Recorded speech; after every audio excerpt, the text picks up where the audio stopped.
साथियों, एमबीबीएस की पढ़ाई करने आखिर भारतीय छात्र यूक्रेन क्यों जाते हैं? भारत के स्टूडेंटों को एमबीबीएस की पढ़ाई के लिए यूक्रेन क्यों जाना पड़ता है, जबकि यूक्रेन एक छोटा सा देश है और हमारा विशाल देश। आखिर यूक्रेन में ऐसा क्या है? तो साथियों, आपको बता दें कि top 10 world famous medical university United state और यूनाइटेड किंगडम में है, लेकिन फिर भी भारत में बड़ी संख्या में स्टूडेंट एमबीबीएस की पढ़ाई करने के लिए यूक्रेन जाते हैं।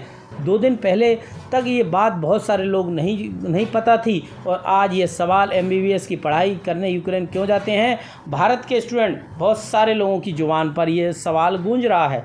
एमबीबीएस के लिए आसानी से एडमिशन मिल जाता है यूक्रेन में। सबसे बड़ी बात यह है कि यूक्रेन में मेडिकल की सीट प्राप्त करने के लिए भारत जैसी मारामारी नहीं है। यूनाइटेड स्टेट और यूनाइटेड किंगडम तो केवल वही स्टूडेंट जा पाते हैं जो ब्रिलियंट होते हैं। भारत की मेडिकल यूनिवर्सिटी में भी टैलेंटेड स्टूडेंट को ही एडमिशन मिल पाता है। सरकारी मेडिकल यूनिवर्सिटी का कंपटीशन तो सब जानते हैं, लेकिन प्राइवेट मेडिकल यूनिवर्सिटी में भी सीट प्राप्त करना आसान काम नहीं है। लेकिन यूक्रेन में आसानी से एडमिशन मिल जाता है। यदि आपने नीट क्लियर कर लिया है तो आपको यूक्रेन में एडमिशन मिल जाएगा, फिर भले ही आपकी रैंक कुछ भी क्यों ना हो। तो एक वजह ये भी है। भारत की तुलना में यूक्रेन में एमबीबीएस की फ़ीस के मामले में क्या है मामला? दूसरी सबसे बड़ी महत्वपूर्ण बात यह है कि भारत की तुलना में यूक्रेन में मेडिकल कोर्स के लिए फ़ीस बहुत कम है।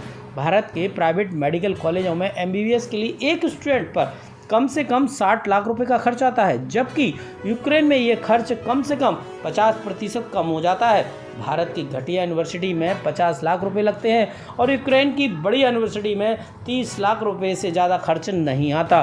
तो एक तो खर्च के मामले में यूक्रेन फ़ायदेमंद है, मतलब बच्चों को कम फीस दी जाती में ही वह एमबीबीएस की पढ़ाई पूरी कर सकते। दूसरा, वहाँ पर एडमिशन लेना आसान है। यदि आपने नीट क्लियर कर लिया है तो आपको आसानी से एडमिशन मिल जाएगा, चाहे आपकी रैंक कुछ भी हो। तो ये 2 ठोस वजह हैं। एक तो उनकी टॉप यूनिवर्सिटी शामिल है उनकी पढ़ाई में, और एडमिशन प्रक्रिया सरल है, फीस भी कम है। इसी वजह से भारत के अधिकांश बच्चे यूक्रेन एमबीबीएस की पढ़ाई करने जाते हैं।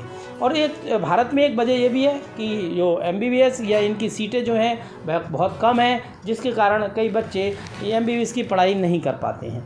तो इन सारी वजहों के कारण अब यूक्रेन जाते हैं। परंतु आप सभी जानते हैं यूक्रेन का इस समय क्या हाल चल रहा है। रूस और यूक्रेन का महायुद्ध जारी है और लगभग 9 दिन हो चुके हैं। अभी भी लगातार हमले यूक्रेन पर रूस द्वारा किए जा रहे हैं।